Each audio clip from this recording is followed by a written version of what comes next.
Hello, everyone. Happy New Year, and welcome back to The Lineup with Dave Prodan. I'm Dave Prodan. It's now 2020, and this is episode 8. For those who are just now tuning in, we kind of quietly launched this podcast at the end of last season under the premise of, well, we're having these conversations anyway in parking lots and coffee shops and surf shops and bars and lineups, so we may as well be recording them. We spoke to world champs and founders, surfing royalty, the preternaturally talented, and the newsmakers, and the response has been really, really great. If you haven't checked out our first episodes yet, please do. You can download, listen, and subscribe wherever you get your podcasts. Now, episode 8. Easing back into the swing of things, we're actually going all the way back to the beginning, to our very first prototype pod. An experience wherein this gentleman, this icon, this absolute spirit of stoke and aloha, and the lesser mortal that is myself, strode into a room barefoot and disheveled, anticipating another one of our usually casual conversations. What we were confronted with, however, were cameras and lights, a production team of well-intentioned experts, and an atmosphere of unanticipated formality. That was okay, though, because my co-pilot for this initial experiment was none other than arguably the Midwest's most celebrated surfer of all time, who became a global surf icon courtesy of his starring role in Bruce Brown's Endless Summer 2. He is a mainstay of the Momentum generation, a championship tour stalwart, a businessman and architect of not only the realm, but one of the most impressive surf programs the world has ever seen at Hurley. Our guest this week is also someone who I'd like to think, in anticipation of this podcast launching, stuck it to Ross Williams to take out the final of the Masters division at the Haleiwa International Open in pumping surf. Please enjoy the Lineup's conversation with the current WSL SVP of Tours and Competition, Pat O'Connell. The good old clap, take one. That's right. How many of you knew what you wanted to be when you were 7 years old? I did. I wanted to be a world champion. Hey, is there honesty involved in this podcast? Can we be honest? You can shut your fucking lips. And then I'll just say, put them up, what? Let's go. He's like, you look too pretty on the wave. Get ugly. We can talk about DMT if you want.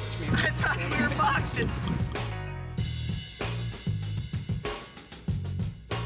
Pat O'Connell. Pat, thanks for joining me today. Thanks. I see on your piece of paper it says the great Pat O'Connell. I wasn't sure if somebody else was coming. No, I tried to delete it, but everyone else kept adding it back in. So yeah, cool, well, man. Yeah, I mean, so I think maybe it's just start at the beginning to get some context for everybody. I understand that you grew up in Chicago. Can you give us a bit of background, family, born, and when you immigrated to a place? Immigrated? Yeah. So I grew up in the amazing surf town of Chicago, Illinois.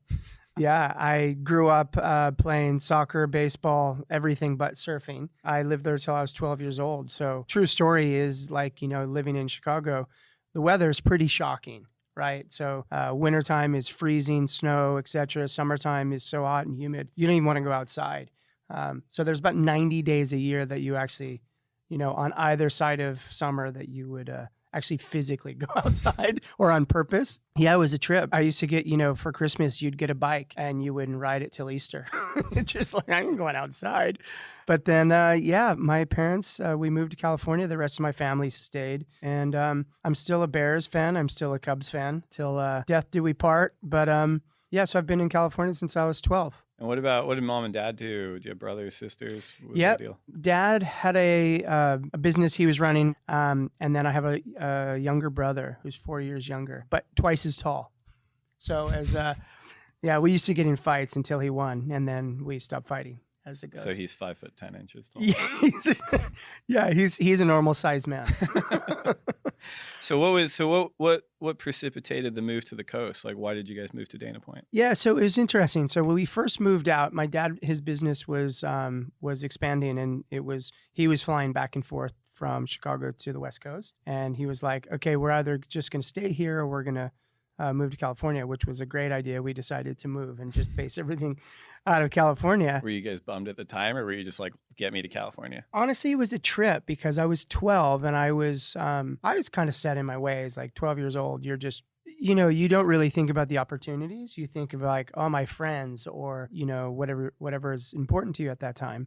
But that didn't last long. We first moved to Newport Beach. We actually lived up on top of this hill, and It's pretty funny, again, 12 years old. I'm not the sharpest tool in the shed, but, our house, where we rented an apartment, you could look out and see the Pacific Ocean. And past that, you'd see Catalina and the islands on the nice day. I was convinced that was Hawaii.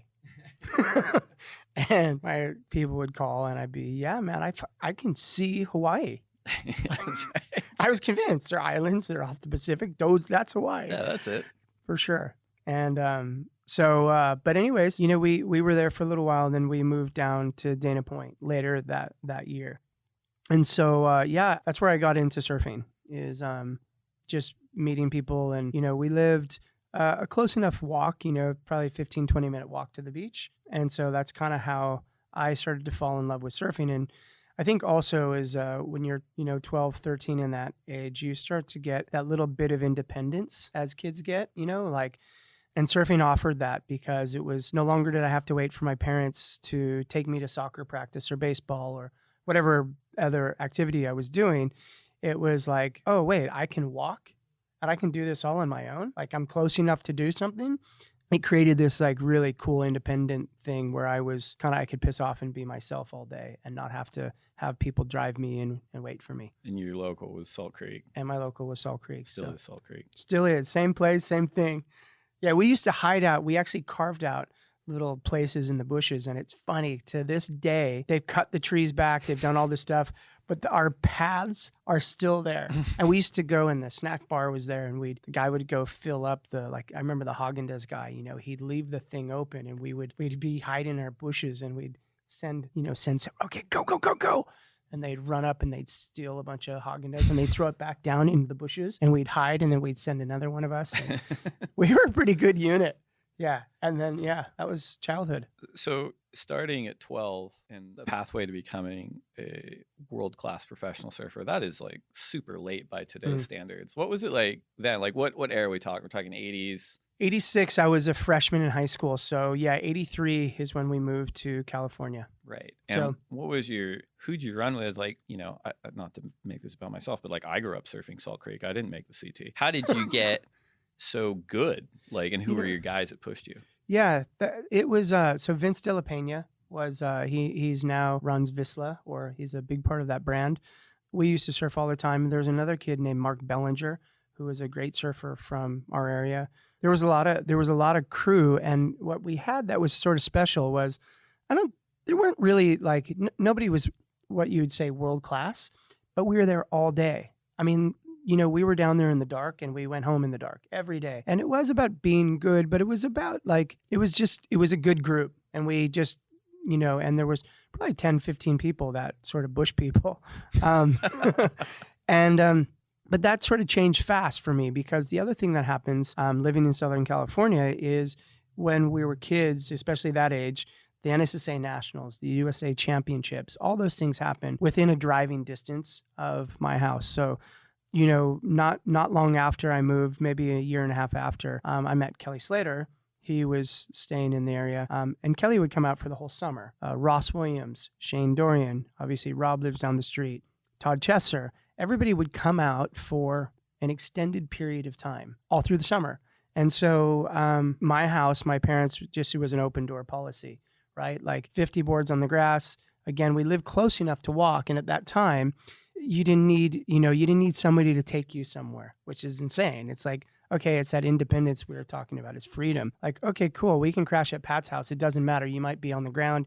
You could be on a couch, but you're going to get fed and you're safe, right? And so that was the beginning of, at least for me, was the beginning. Shane, Ross, Kelly, they knew each other before I had come into the picture, but that was the beginning of kind of jumping into that, and then going from being the bush kid and being there all day to actually doing that, but actually trying to get better and seeing something that was different. So you're the Orange County Connect for the Momentum generation. You could say that. Okay. And so at that time, you're going to Dana Hills High School. You got future no-namers like Rob Machado and Kelly Slater hanging out. Yeah. At that age, and when you're competing, did anyone stand out above the rest? Like, could you tell already that, like, wow, that guy's got it? Yeah, there were certain things that really stood out. Like, obviously, Kelly was crazy good. Mike Kirkshank, who is a local pro, he used to work for Gotcha, and would have Martin Potter come stay. And I remember he would surf down by my house all the time. Martin did. And I remember him and Kelly surfing. And I was like, and Martin was my favorite. Like he was like, Potts was just the coolest thing in the world. And he was a really sweet, nice guy. But I mean, Potts in his day was like, holy cow. And Kelly would surf with him and Kelly could keep up with him. I don't know if he's better or worse, but he could keep up with him. Right. And Kelly was 15. And I was like, okay, this guy it's radical. I saw a lot.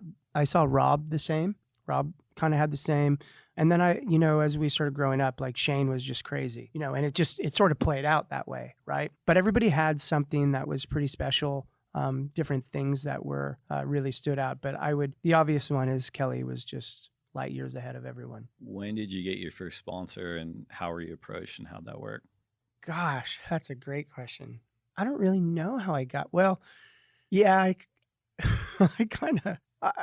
I had a sponsor this company was called Beachtown, and it was a small brand based out of our area. And I still remember Snips telling me this funny story. The guy who owned it was a guy named Paul Gillane. I don't know if this was my first sponsor, but this one just always sticks out as funny. And so Mike Parsons was on the tour then, and he rode for Beachtown. And the owner says, hey, we're thinking about, sponsoring Pat. He's not that good of a surfer, but he's a real nice kid.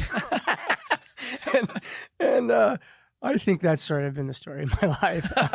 So it was really cool. So he didn't tell me that till later because that would have just crushed me as a kid. But at the time, yeah, that was probably the first. And then I had obviously the first thing that happens for a kid is that ability to get a surfboard for a deal, right? That's the most important thing. And I had a great support from a brand called Infinity, very local crew. And a guy named Terry Sennett just made beautiful surfboards and just is the sweetest guy. And he, the thing that kids, I think, don't understand is they aspire to be with these big brands or whatever. Surfboard is the core of your performance and your ability. That connection to the shaper is the most important thing you can have.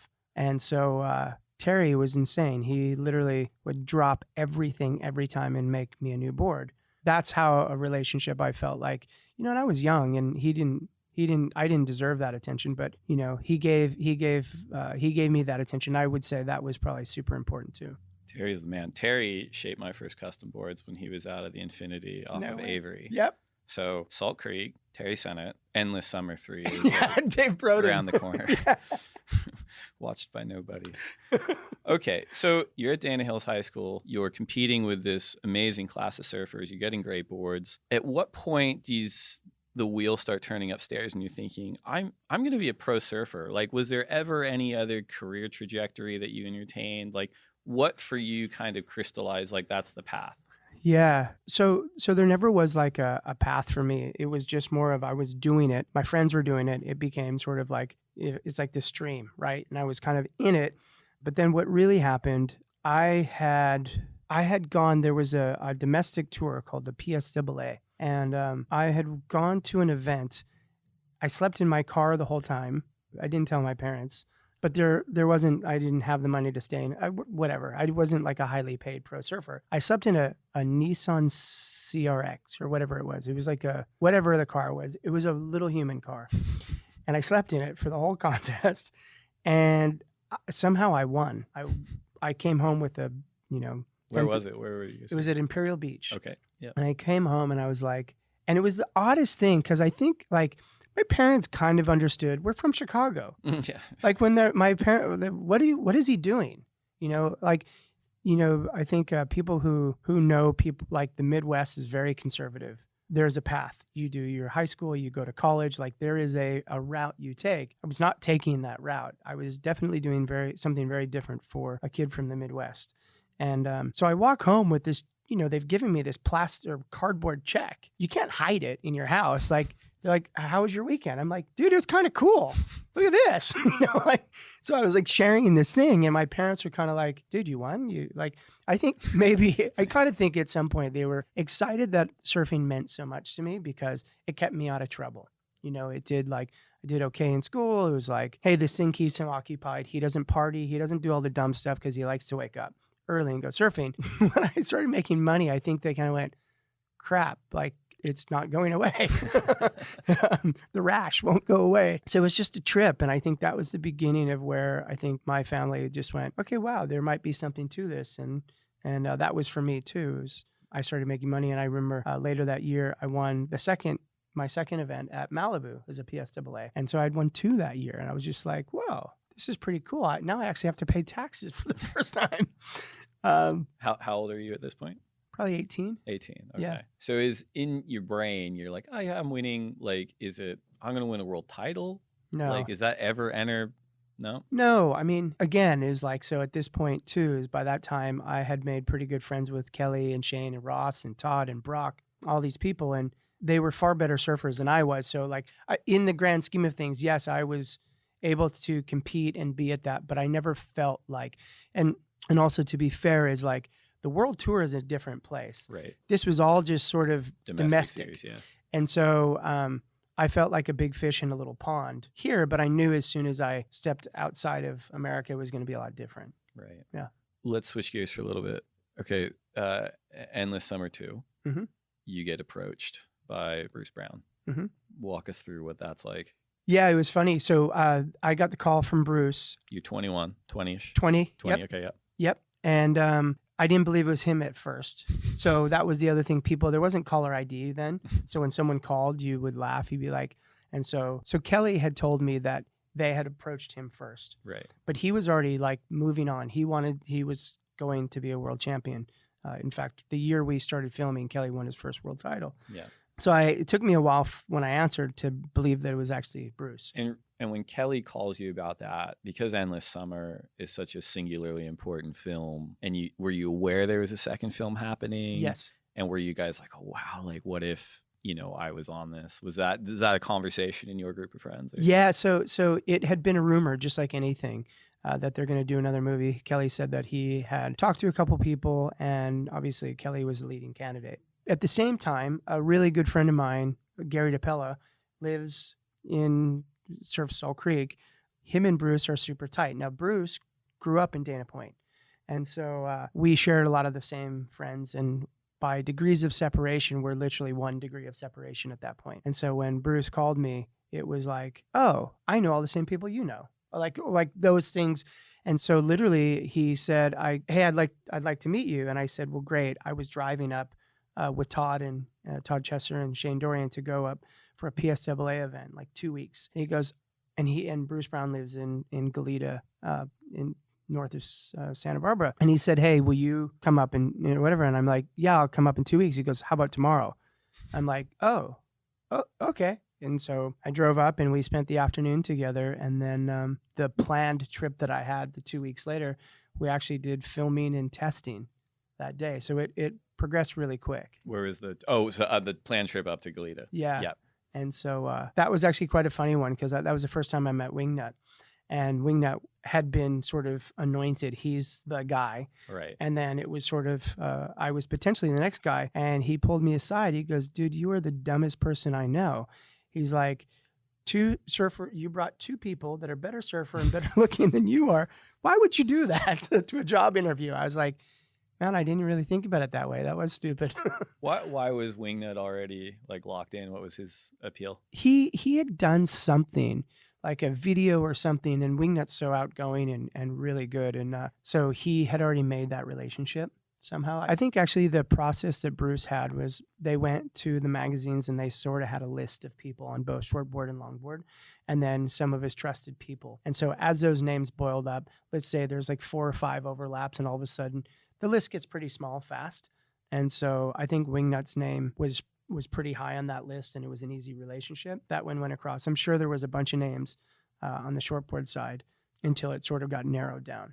Did Wingnut have like an approval power, or was there like a chemistry component? I wonder. Yeah, I never he had like a veto power, and he's just like, get him out of here. I'm not doing this. I've never asked, but I do remember that day was funny. Is him just kind of making fun of me for bringing other people. And I was kind of like, I was so like a little oblivious to the whole process that I actually didn't even think of it that way. I just was kind of cruising.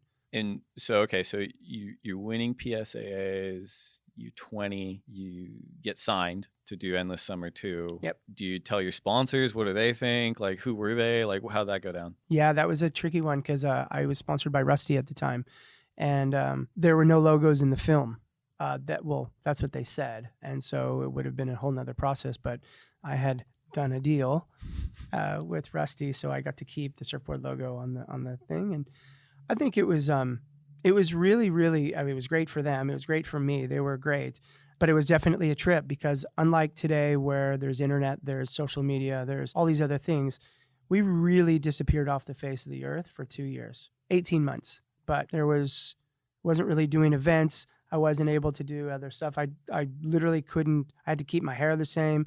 When I'd go to Rusty to get product, I'd have to get 5 of one thing because you had to wear the same outfit. You couldn't look like a sponsored surfer that you were going on a new trip each time. So things had to have continuity. And a lot of the waves and different places, they would drop into different locations to sort of fill the gaps where they felt necessary. So yeah, so it was a trip. It was a crazy learning experience for me, and it totally makes sense. But yeah, I definitely disappeared for a while. What was the best trip you went on for that film experience? I would say the best trip was South Africa for sure. If anybody it really is a magical, special place. Outside of just the waves, like there's everything to do, and it just feels like, I guess it just feels real. I think also the other piece is the crew that we went on the trips with, a guy named Mike Hoover and his wife Beverly Johnson. Their film experience was way outside surfing. So Mike and Bev had been both to, I'm not sure if they had summited, but they had been to Camp 4 at Everest multiple times. Mike spent a year with Mike Wallace. If it was Mike Wallace, one of the main anchors, Dan Rather, one of those people during the Afghan wars in Afghanistan. He was his main sort of camera guy. So every night was stories, and you can imagine you're doing stuff all day. You sit down at night, and these amazing, crazy stories about literally summiting Everest and being in a war combat, like just opened my eyes to such a different world, right? Because no one's on their phone. You actually have to engage and listen, and yeah. Dude, it was insane, and just the people like that Bruce brought in too. It's, you've got, Jerry Lopez was on trips with us. Laird went on a couple trips. We just, across the board, it was just these really, really cool characters. And so that was the best thing, honestly. Like the surfing stuff was fun, like it's always fun. But the experience of just sort of having a beer with everybody after a long day and then them telling you stories, just like, holy crap, like that's what you've done? Wow. Okay. My little running down the beach at Salt Creek felt very little. What was the worst trip you had to take for that one? Or least enjoyable? The worst one, I don't know if we had a worst trip. Like, Bruce Brown always scores. Yeah. The thing that was a trip is that I would hope when we'd get to places that the waves would be bad and get better as we went, because as soon as we sort of bagged a day of decent waves, we would piss off and do things that had nothing to do with surfing. So when we got to somewhere that the waves were good right away, I'd be like, crap. Like, because once that's done, it's like, we'd, drive by the big pineapple, drive through the hill, like there was a lot of that. Okay, so that comes out. What year does that come out? 94. 94. And do you think at that point you become top 3, top 5 most famous surfers in the world at that point, just because of its reach? Yeah, maybe. I always equate it to like, did I get a better table for dinner, or did anything else change? Did you? No. I didn't catch any better set waves or anything like that at the beach. What's interesting about the film is as it's played out over time, I noticed the effect of the movie now more than I did then. Right. When it first happened, my life was exactly the same every day. Nothing changed. The people that I went surfing with were like, they knew me before. They don't care. Nothing had changed. I didn't even think really anything changed because then I went out and tried to make the tour. And then I just was one of those people too. I think now I notice it more than I noticed it then, just because there's a lot of people that say, hey, I watched that movie. Like, you guys made it look like you had a lot of fun, and I started surfing because of that. Yeah. So that's cool. That is cool. Yeah. And so So let's switch gears a little bit because, you have this amazing balance in your professional surfing career of being an iconic kind of film guy but also a CT guy. So was it difficult switching mindsets from like traveling the world for 2 years or 18 months of being basically unplugged to being like, okay, I have to compete again, and I have to compete at a level that's way above the domestic series. Like I have to qualify for this world tour. What was that like? It wasn't that bad because again, I got to jump in with my friends, and there was that sort of everybody doing the same thing, so it wasn't terrible. It was different for sure, and I honestly didn't know if I was going to make it. Right. So the very first year I qualified, I think I might have been the last guy in. I think I was the lowest WQS person to make it. In fact, it was funny. I had a heat with Mike Parsons at Sunset and Larry Rios that I just needed to make the heat to guarantee, and they like tag team me, and I didn't catch a wave. I think I cried. And, it's funny because Mike's one of my best friends, and I'm like, dude, remember that? But yeah, it was sort of weird. Like, again, is at that time the regional tours were pretty strong, so I was able to get some results at home and do some overseas. I was able to get kind of I won't say an easy qualifying, but probably easier than some of the people have to do today. So it wasn't so bad. So I did some research and I got your CT ranking between 91 and 2004. So in 91, you finished 79th. Yep. No ranking, 92, 93, 94, presuming you're filming. Yep, those are them. 95, 29th, 96, 32nd, 97, 17th, 98, 11th, 99, 25th, 2000, 40th, 2001, 23rd, 2002, 32nd, 2003, 35th, 2004, 26th. Yeah, that sounds right. For someone that took a few arguably prime years off to film, like that's still quite a long tenure on the CT. Yeah, I had 10 years, but I also did get hurt a few of those years. Okay. So some of those years, so I had 2 knee surgeries, different years, and so I missed the majority of 1 year, and I missed the majority of another year. So those are reflected in there, and I kind of always had the same thing. Like I had moments where I would get a good result or two. My goal was always, you mentioned earlier, like, did I ever think I was going to win a world title? I never looked at it that way. I was kind of just happy to be on tour. And that kind of reflects the results. I never was like so driven and took it so serious that I was like, the year that I got 11th, I remember I took it very serious. I was like, hey, I'm going to, I gave up, drinking wine, which was one of my passions. And, it was like, if I'm going to get something, I got to give something. So I did, and I got something.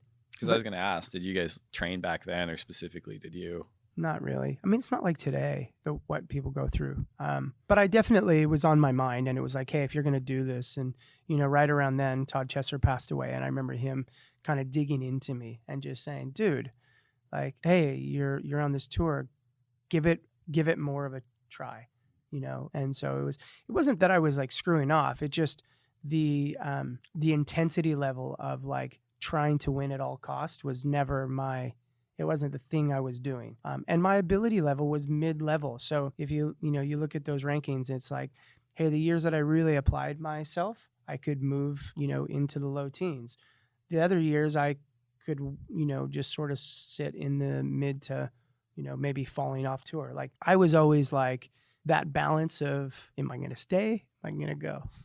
Well, you brought up ability level a few times, and you were on tour during, I guess, his first ascent into prime of someone like Kelly. Like, is that sort of demoralizing in a sense from like, yeah, no, I never thought about the world title because that's locked up. I'm just psyched to like surf well and have fun and travel. Do you think that extended past you on tour to like a lot of the guys on tour at the time, like maybe outside of just a few? Yeah, I think like Kelly, but if you think about back then, right now, if you just kind of putting then to now, Kelly got lots of good results. He didn't run away with events. He didn't run away with the tour back then. Ability wise, he maybe could have, but he was a lot better than his fellow competitors for how he actually placed. Where now, like you look at the Gabriel and John and like this group of surfers, they win a lot. Felipe wins a lot more than Kelly used to win, and like for that level, like I mean, I remember there was years that he'd maybe win once or twice or some, if that, and not make a bunch of finals. But it was just more of the consistency game. And do you think that's a function of the evolution of how people surf in contests today versus then? Like that, you know, the delta between his ability and other people on tour was pretty high, but no one was surfing their best in contests necessarily, as opposed to today where you hear a lot of these guys and girls be like, I'm surfing the best I can in my heats, heat. you know, like, do you think that had something to do with it? Or? Yeah, I think it's waves. I think it's how people are training. And I also think it's what you said, is that this world that the WSL has created, it really is powerful for those surfers. And what happens in the water during a heat is relived multiple times and across every conversation in the water, around everywhere. And so they're putting everything they can into those moments that are being broadcast out to everyone.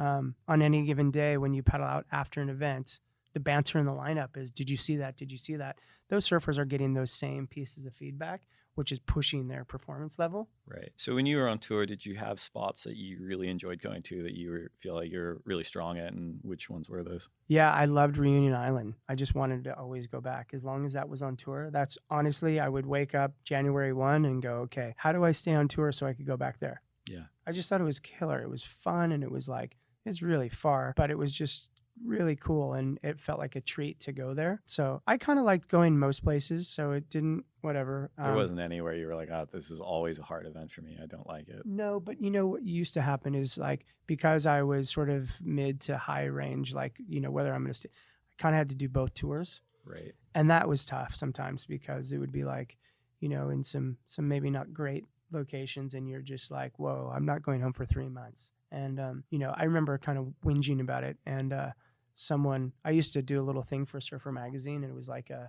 little story thing I used to do. And I whinged about it.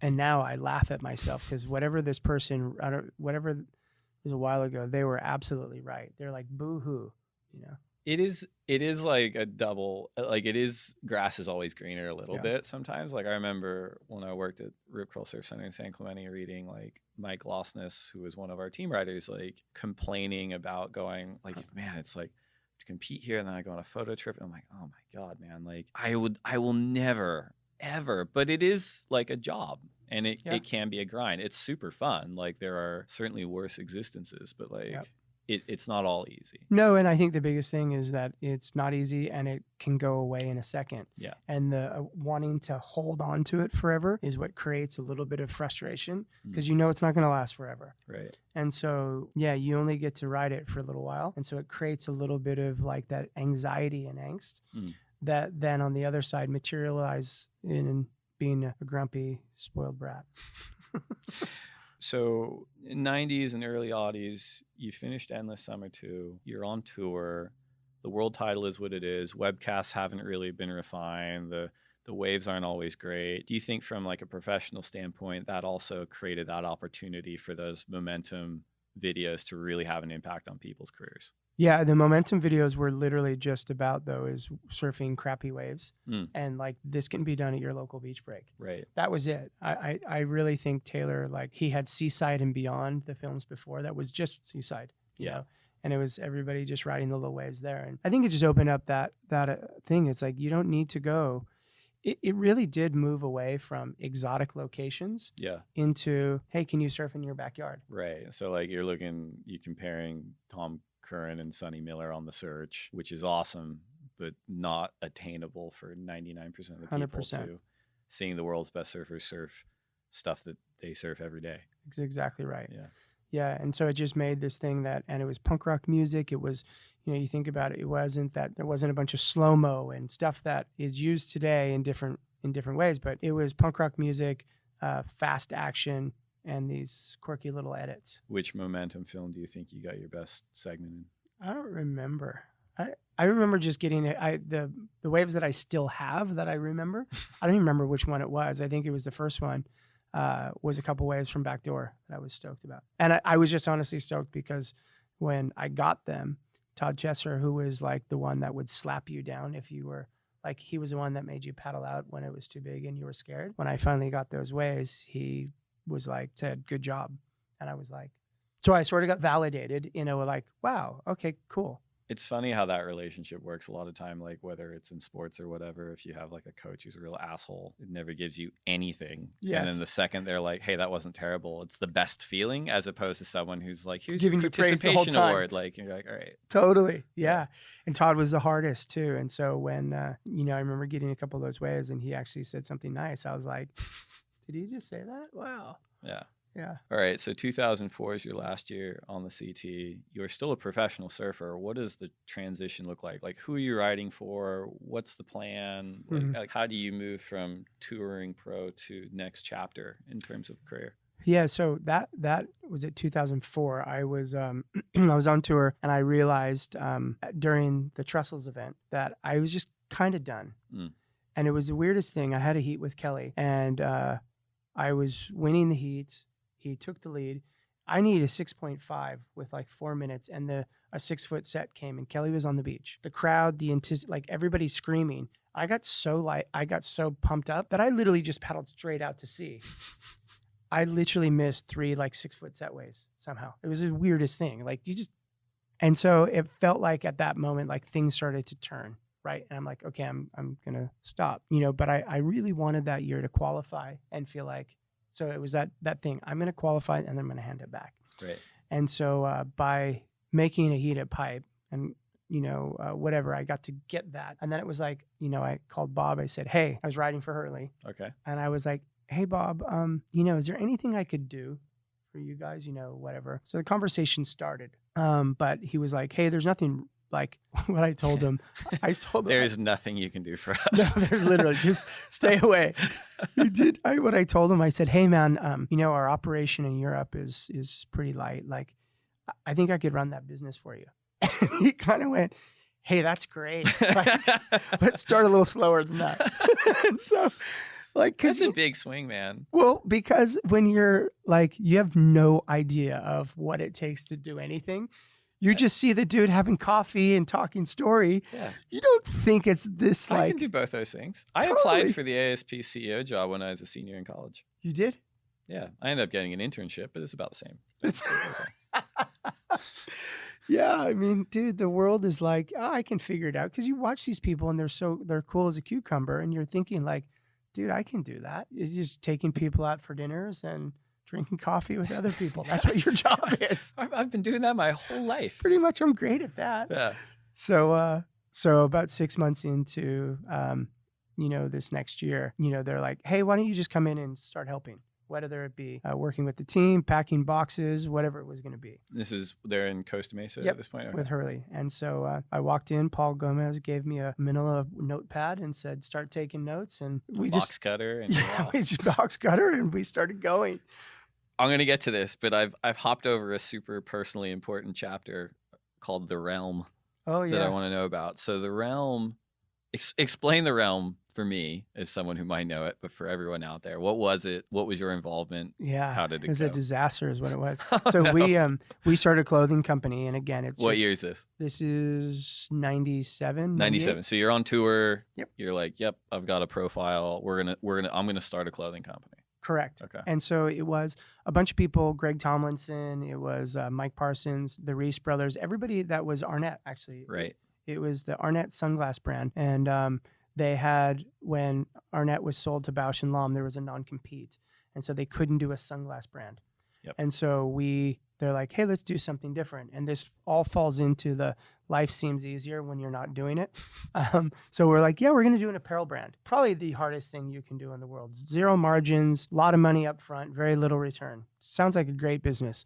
So we started doing that for a while. And then when the non-compete ended, we started Von Zipper sunglasses. So that all fell under the same thing. So same business, same stuff. And the Realm, Von Zipper went to Billabong, and the Realm ended up going to Costco, and which was probably the best move for the Realm. I was in high school at Capo Valley. Yes. At this time, and it was huge.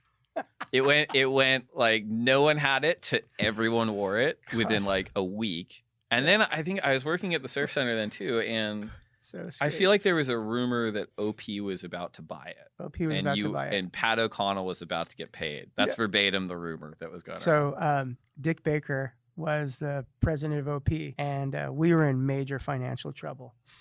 And yeah, we were in major trouble. And so Dick's like, okay, let me help you out. And then when we actually, so the rumor was right until he saw our books. Oh no. And then he saw the books. He said, hey, let's go to dinner and have coffee. That's about it.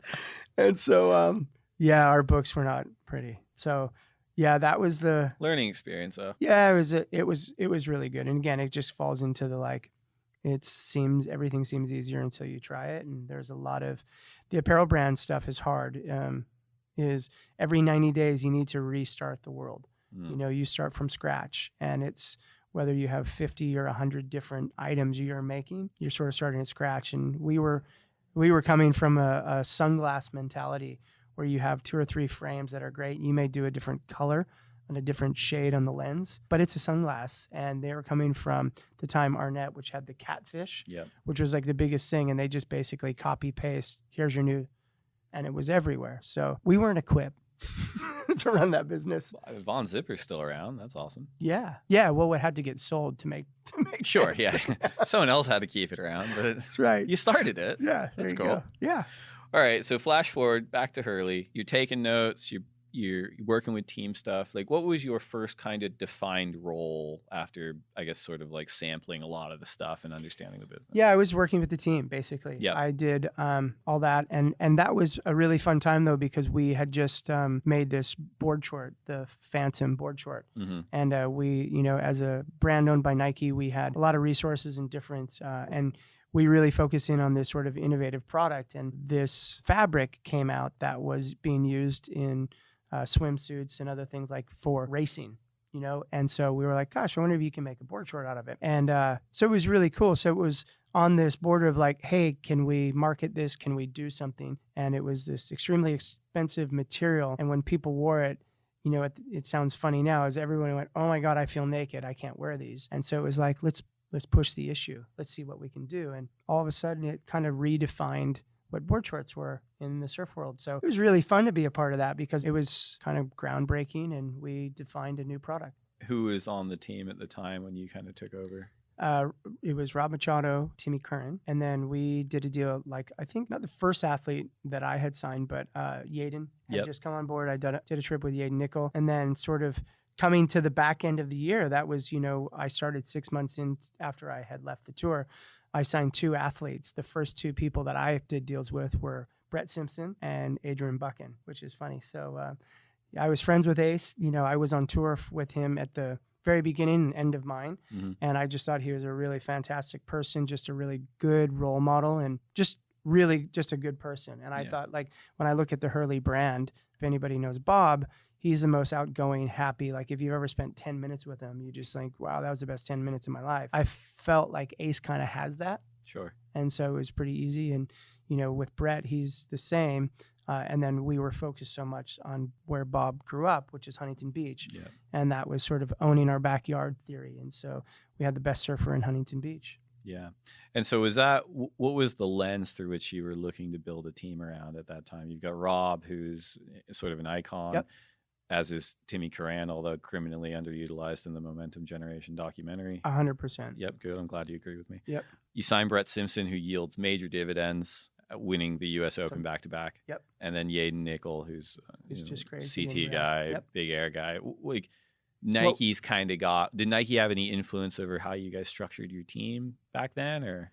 No, I mean, they were great. They were just like more poking at the strategy. Everything for Nike is just strategy. What are you guys getting after? What does it mean? And so our focus at that time, and I'll use Brett as the example, was more built on location. It's like own your backyard. And so that started into not just team, but just this philosophy around, hey, we want to own Orange County, more specifically Huntington Beach. And so that kind of rolls into the acquisition of the U.S. Open, plus the store with HSS right out there on Main Street. We had Brett, you know, and then also at the same time, we picked up the Trussell's CT event, which was Boost, and then it became the Hurley Pro. So we sort of bookend the summer, and it was like we were really trying to, you know, own that time frame and own Orange County. And at the same time, Nike, the mothership, starts 6.0. like around '06 maybe. And they've done surfing in the past, kind of weird fits and starts, but Aqua Aqua Socks. I think there was a Paskovitz Yeah. at some point, but they really bid in. Like I think they signed pretty much every major junior talent to a footwear deal, like and then just 20 roll and them under, into- and then rolled them up. What was the conversation like between the brands at that time? It was sometime contentious because, if you're looking at future prospects of people that you would want with your brand, we were fighting for the same people, even though we were doing it, in an open forum. Yeah. The main one was Julian Wilson. I felt really bullish about having Julian on our program. Julian. What was it about him at the time that you really were? I just thought he was young. It was when he was doing his first feature film. Yep. And I just thought that he was just rad. He was explosive. I thought he was going to be a really well-performing professional surfer. We didn't have an A+, like top 3, top 5 sort of surfer. He was kind of the guy that was, He was going to fit that role. Right. And so Julian and I had talked. We had spent a bunch of time together. And, I honestly, I put a lot of time into like, hey, let's do this. And then the night before, all of a sudden it was like, okay, he got a release out of his deal at Quicksilver. And I was like, oh, cool. Like, we're going to get this done. And I got a tap on the shoulder and said, actually, no. Who taps you on the shoulder in that moment? Bob? Yeah. And they just said, hey, we're, 6.0 is going to do this deal. It makes sense for them right now. They need this.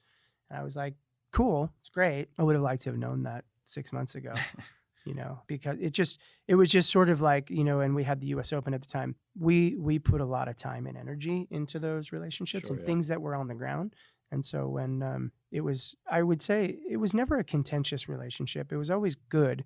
There were times where like, crap, like, the communication can always be better. But the people like Curtis Graham, who is a friend of mine that was running the 6.0 stuff, he's one of the smartest people I know. He's fantastic. Like, there was no like, you guys suck, whatever. Sure, it was we were different and trying to sort of fight for the same space. And ultimately that's what kind of drove the decision from Nike is like, why do we have two? The space isn't big enough to have two brands fighting for the same thing. Yeah. And so ultimately that was their decision, is just they deleted the 6.0. Right. And your role, so how many years did 6.0 have its program? It's kind of like, well, what year did that happen, the merging? 2013. 2013. So I want to say maybe like 08, Yeah, 07, about 5 08, years. right? Okay. Somewhere there's a Kai Barger thing. I think they Yep. grabbed him off you guys. And Yep. so the merger was a huge deal in surfing because at this point, Hurley has a really robust team. All those kids that We had 6.0 had grabbed grew up and then kind of signed head to toe deals. So they had a huge team. And then Yeah. it was, I want to say it was in Hawaii. So it must have been December when news broke that the Nike team and the Hurley team were going to combine under Hurley. Walk us through that. What was your role at that time? And then kind of walk us through what happened there. So my role was at that time, I was vice president of sports marketing for Hurley. And so this conversation had been going on for 3 or 4 months. We knew it was going to happen. And so we went to Hawaii, and Bob and I and Rob, we grabbed Rob to come with us. So good cop with the hair. Like, yeah, so it was really funny. So we rented the Coffin's house there at Pipeline on the beach. Nike 6.0 had another house. And so they had a live-in chef that cooked them all dinner every night. And so it was the funniest thing. So we just got pizzas and beer. And so we're sitting up at the Coffin's house, and it's Bob and I, and Rob was there just for moral support. He knew what was happening. And so we got pizzas, and we're just telling everybody, hey, we're making this change. Everyone's going to find out tomorrow morning. You're telling the Hurley team. The Hurley team. Okay, so right. there's about 20 So there's no people. Nike kids there yet.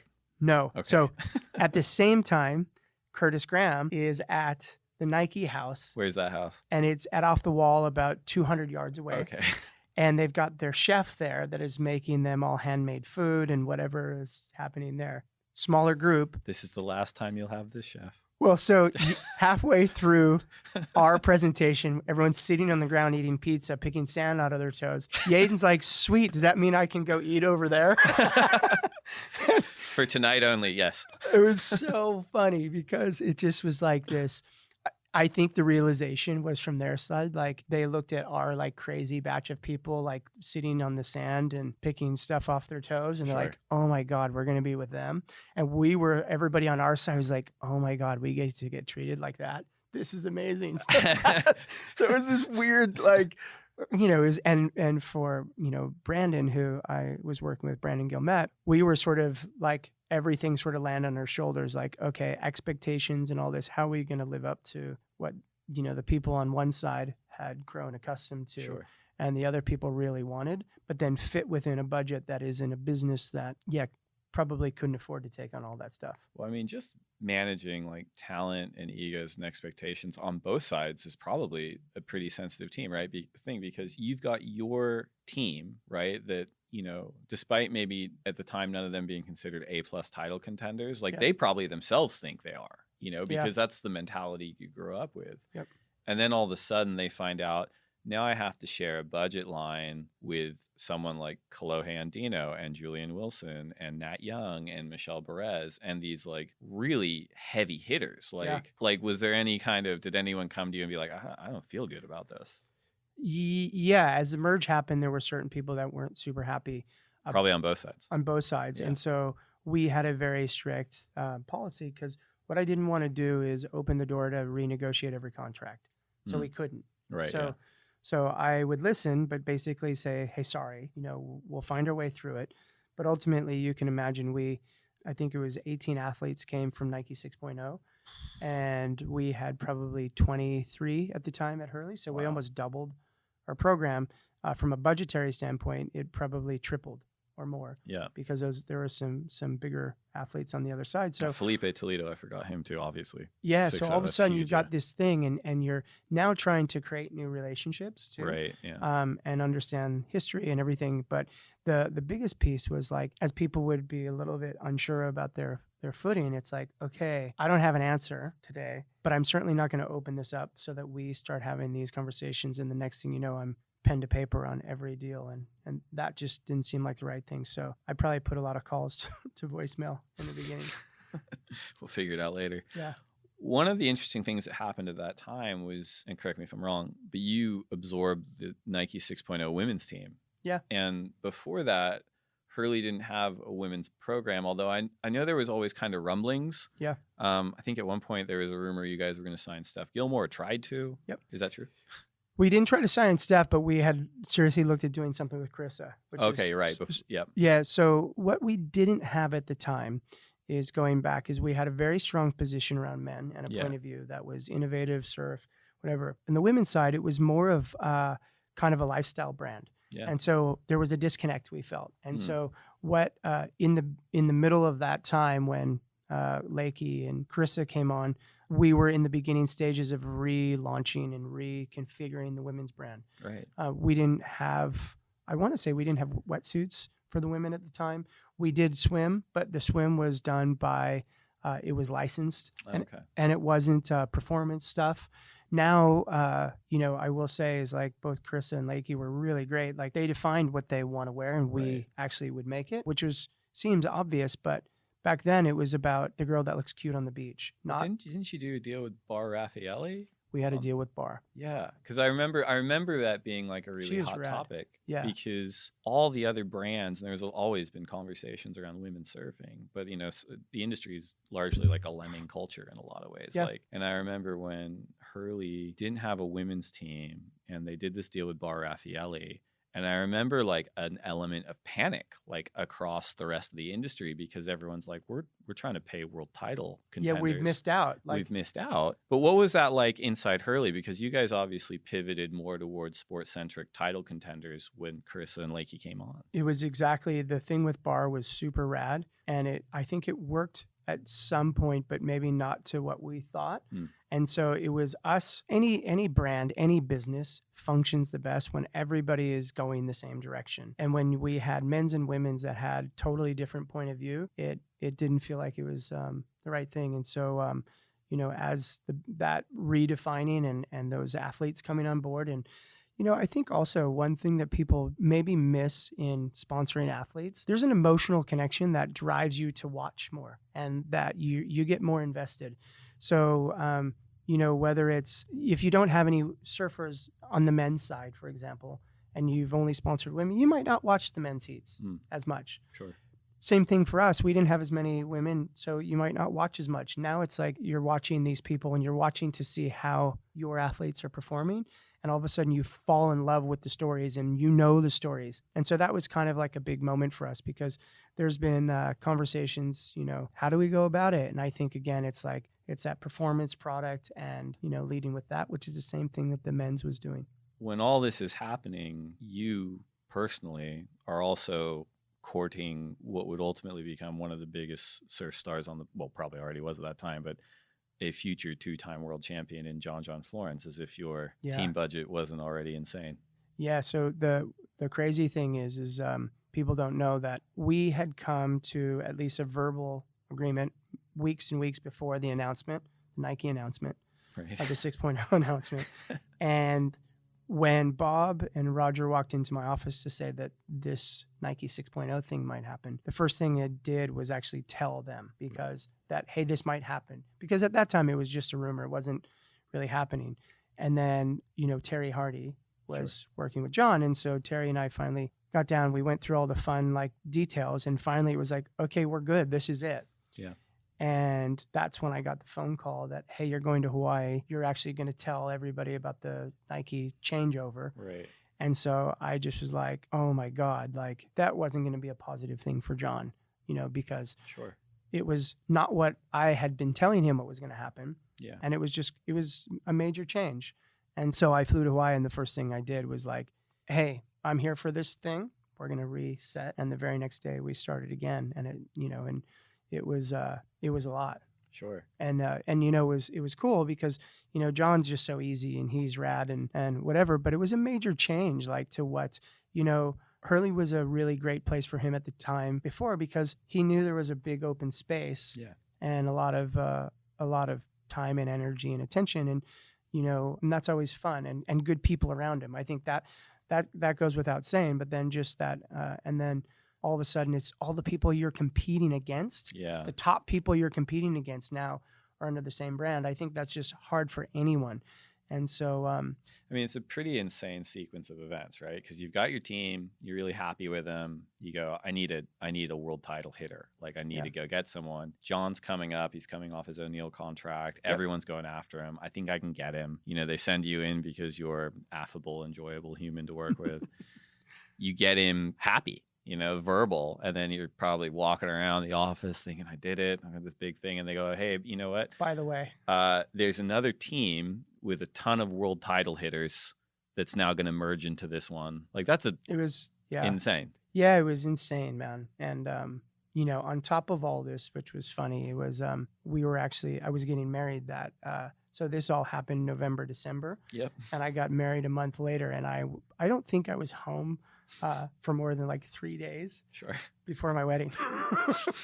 So the fact that I even got married after all of that was surprising. But so it was crazy. It was a crazy time, and there was just a lot of moving pieces. But ultimately, look, I think I say this all the time. It's it's surfing, it's work, and we were passionate about it. We, at the end of the day, I feel like connecting to those people was pretty easy, because it was hey, we're talking about easy stuff here. Yeah. I'm glad you brought up your wife, because that is one of the things I want to talk about too. Yep. The idea that, just balancing surfing and family, whether you're a recreational surfer or a professional surfer or an industry guy, it's sort of a cliche to say surfing's your first love, but it kind of is for a lot of people, and it becomes an obsession. How have you kind of found that? Yeah. And obviously you have a beautiful family, and Janet's a special person. You have a relationship with her from before when you were married, but talk us through that just from your perspective. Surfing just means different things at different times of your life. So when you're young, it's the thing that connects people and makes friendships. Sometimes it could be a job. It means more then. There's these different points in your life. It's sanity as you get older. It's fresh air. It's activity. It means different things. For me now, it's exercise, because I need it. But it truly is. It is. I think also, and maybe I say that wrong. it's all of those things wrapped up into things that you need at different times. So sometimes I just need to be out there and talking shit with my friends. And it's almost like I catch a couple waves, but it's just more like interaction with other friends. Sometimes it's the serenity of actually, just being out there and watching the sunset. And then sometimes the waves are good. It's selfish. Just I'm cool. I'm going to be rad and I'm going to rip. But it's all of those things that are wrapped up, and that's the beauty of it. And going back to, I always think about what surfing has meant to me is it means all of those things, and the greatest thing is I was able to do it, and it's independence, and that's the best. And you mentioned Todd Chesser. Yep. A bunch. Obviously, he was a huge influence on your life, and he tragically passed away far too soon. Yep. And that's how you met Janet. Yeah, so I introduced Todd and Janet. So when everybody used to live at my house, my parents' house when we were kids, Todd would stay. And so I used to date Janet's best friend. And so all through high school. This sounds very Orange County. It's very Orange County. So Janet, her best friend, and we dated all through high school. And so I've known Janet since she was 14, 15. Maybe more importantly, she's known you. Yeah.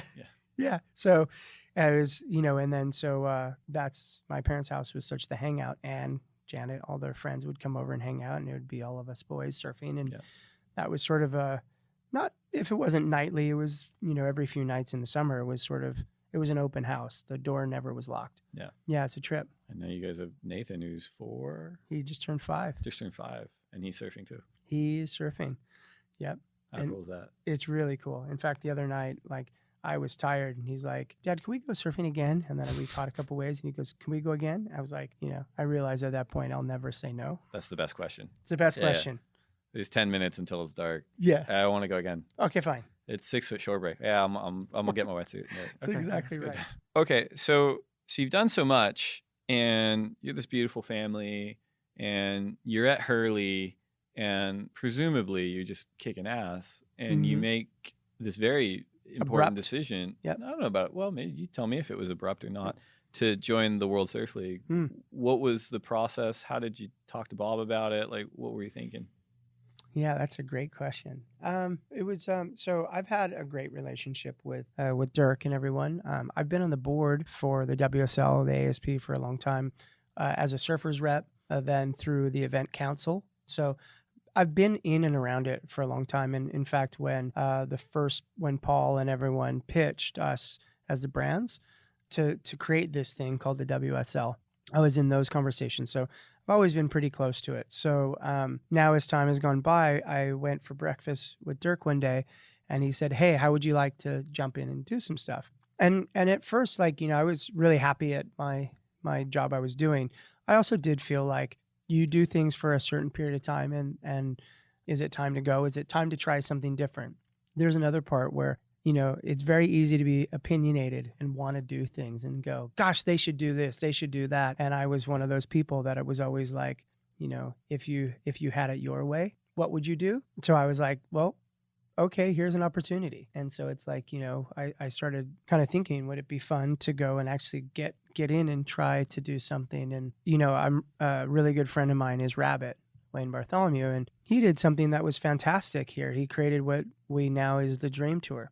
That was his brainchild. And so as the process went, I called Rab and I said, "Hey, this is a conversation I'm having. What do you think?" And he lit up like a Christmas tree. And he said, "Hey, what about this and this and this?" And he had ideas and fun. And it was like, wow, okay. It wasn't like, dude, you're crazy. That's a terrible idea. And then, and Bob has become such a close friend that it was the next conversation was Bob. "Hey, what do you think?" And he had great advice, and it was, he didn't try to oversell me. He didn't try to say, "Hey, you need to do this. This is," and again, he's probably had a million of these ideas and thoughts in his head as well. So that's just kind of how it started. And then, as time went by, I realized that it was, I was at Hurley for 17 years, something like that. And it was probably time just to do something different. It wasn't like I need to leave here. It was just more of like, hey, let's try something different. And let's see if, the exciting thing was, hey, can I be, and this becomes a little bit morbid, but you start to look at the future, and people reflecting back on your life and saying, hey, I did something really good for the sport of surfing. selling clothing and helping athletes and doing so great, but can I really get in and on the other side and do something that helps the sport of surfing? Like the podcast. Like the podcast, and the amount of caffeine I've consumed. But that was kind of the thing, is like, hey, in 5 or 10 years, will I look back and go, wow, you actually made a positive change. And so that was, amongst all the other things of the change and whatever, it was more about just like, hey, can this be another thing that I've done?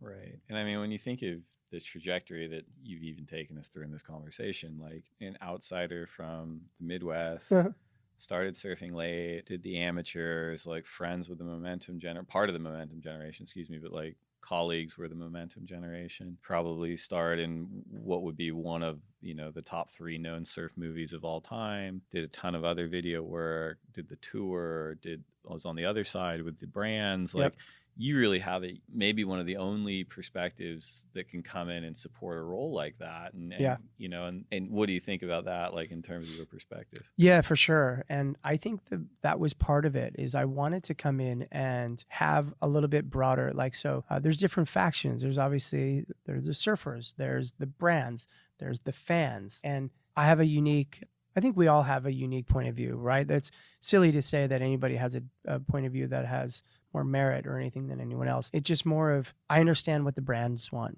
I'm in the water surfing with people all the time that absolutely love this and have questions and thoughts, and then obviously as being on tour and what's important as a surfer, there's a little bit of everything. And I honestly think bringing that perspective and just trying to refocus and make the decisions and everything that we talk about the fan, and just because I think it sort of incorporates all of those people, because I have this thought all the time, is the tour is amazing, but it's a very insulated world. It lives on its own, and it sometimes does things to ultimately please itself, right?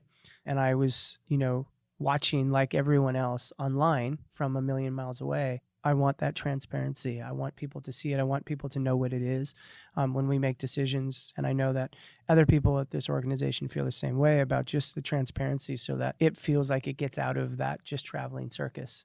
As WSL's new all-seeing eye, speaking about legacy in a few years' time, or 5 years or 10 years or 20 years, what do you want people to think about your time in this role? What's the legacy you want them to leave with? That's a great question. Without leading too much about I think a big thing that I would like to say will happen, and this is in conjunction with whether it be ISA, the Olympics. I would love to see a world in 5 or 10 years where we have the tour split up between new nations. I'd like to see more people from Asia on the tour. I'd like to see Latin America more represented. We have an opportunity today where I think with the Olympics and maybe all these federations now that will be working towards this goal, is like, how do we work with, whether it be ISA, these federations, and really capture a true world surfing, right? So when we look today, it's a lot of Brazil, a lot of USA and Australia dominate our tour. What would it look like if that was half the tour? That would be exciting. And different locations. And yeah, so I guess that's probably not a great answer, but I think it's a great answer. I think, I would like to say that we will set forth a path here in these years that brings more of those people into our fold. All right. So before we go, we're going to do the lineup lightning round questions. So these are 10 questions I want you to answer as fast as possible. Okay. One board setup for the rest of your life: single fin, twin fin, thruster, quad, bonzer, or finless? 3 fin. Coffee or tea? Coffee. Burrito or pizza? Burrito. Last book you read? Dude, that's sad. Tipping Point. Best surf film ever? Big Wednesday. One wave you never have to go back to? I was going to say Salt Creek. Only get to surf one wave for the rest of your life? For the rest of my life? Well, it's probably Salt Creek too. Okay. Best person to share a lineup with? Bob Hurley. Worst person to share a lineup with? Dude, there's a couple names that came to my head. I won't even say them. Come on. No, nobody will know them. But who's the worst, man? Oh, dude, that's a hard one. Okay. Finish this sentence. I will next achieve a state of happiness by having a glass of wine tonight. Pat O'Connell. Thank you for being on the lineup. Thanks, Dave. So that's it. That was our conversation with the one and only Pat O'Connell. And just like that, 2020 is off and running. I hope you enjoyed it. If you haven't listened to the other conversations yet already, please give those a try as well. And if you like them, please subscribe if you haven't done so already. I hope everyone had a good holiday, spent a lot of time with family and friends, and got some good waves. We will be back next Friday and bring on 2020.